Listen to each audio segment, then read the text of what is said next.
আপনারা জানেন যে আমার একটি সুইমিং স্কুল আছে। স্কুলের প্রসিডিউর আছে, মানে ভর্তি হয় সবাই, এখানে ক্লাস করে, এটার একটা কোর্স আছে এবং সাথে সাথে কোর্সের ফিও আছে। অনেকেই আছে যে ভর্তি হবার পরে বলে যে আমি আর কন্টিনিউ করবো না, বা আমি আসলে আর চাচ্ছি না, বা আমি পারছি না, বা সুইমিং এর প্রেশারটা নিতে পারছে না, কিংবা পারিবারিক কোনো চাপ থাকে, অনেক রকম অনেক প্রবলেম থাকতেই পারে।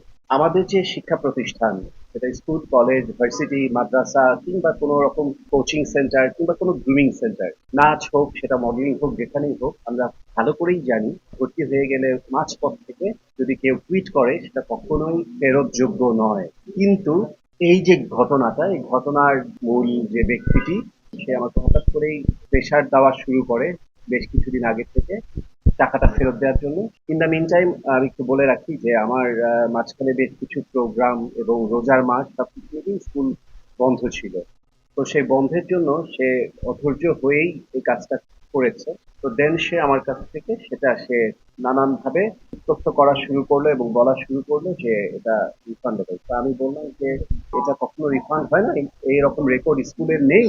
তবে স্কুলটা ঈদের পরে খুলবে নতুন ব্যাচের সাথে, তখন তোমার জন্য কি করা যায় বা কতটুকু কি তোমার জন্য সমাধান দেওয়া যায়, কিভাবে কিভাবে তোমাকে আমি সহায়তা করতে পারি, এবং সবচেয়ে কোনটা করলে তোমার উপকার হয়, আমি সেটা তোমাকে করবো। তবে এটির জন্য তোমাকে আমাকে সময় দিতে হবে, এটাই আমার বক্তব্য ছিল।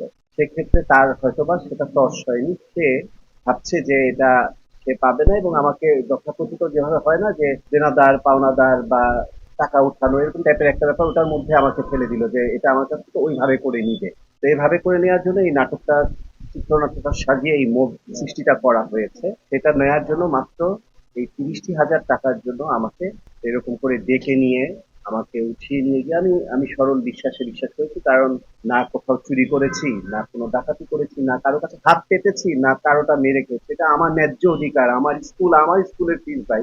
তো সেটা যদি তার কারো চাওয়ার বা কারো যদি মতের সাথে অমিল হয়, সেটা আলাপ আলোচনা করা যায়, সুষ্ঠু একটা আলোচনা আছে, সমানভাবে বসা যায়। যেহেতু আমি শিক্ষক, টিচারের সাথে বসেও বিষয়টাকে কিভাবে সমাধান করা যায়, তার জন্য আমি কি করতে পারি, চমৎকার অনেক রকম অপশন আছে কথা বলার, যার বোঝার যে শিক্ষিত পরিবার বিলং করে। কিন্তু যেই ব্যক্তিটি করেছে, এটি একটি গ্রুপ, এটি একটি চক্র, যারা এই মত সৃষ্টি করে বেড়ায়।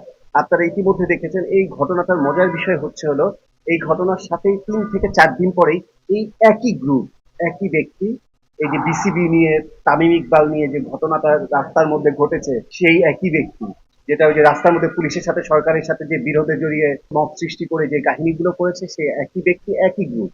তো এই গ্রুপগুলো তাদের কাজই হচ্ছে হলো এরকম মব করা এবং মানুষকে হেনস্থা করা, কাকে কোথায় কোন বিপদে ফেলবে, হেনস্থা করবে, এবং সামান্য সামান্য বিষয়ে বড় বড় ঘটনা ঘটিয়ে কি করে ভাইরাল করা যায় এবং এগুলোকে ক্যাপচার করে কিভাবে তাকে মানহানি করা যায়, অসম্মান করা যায়, ছোট করা যায়।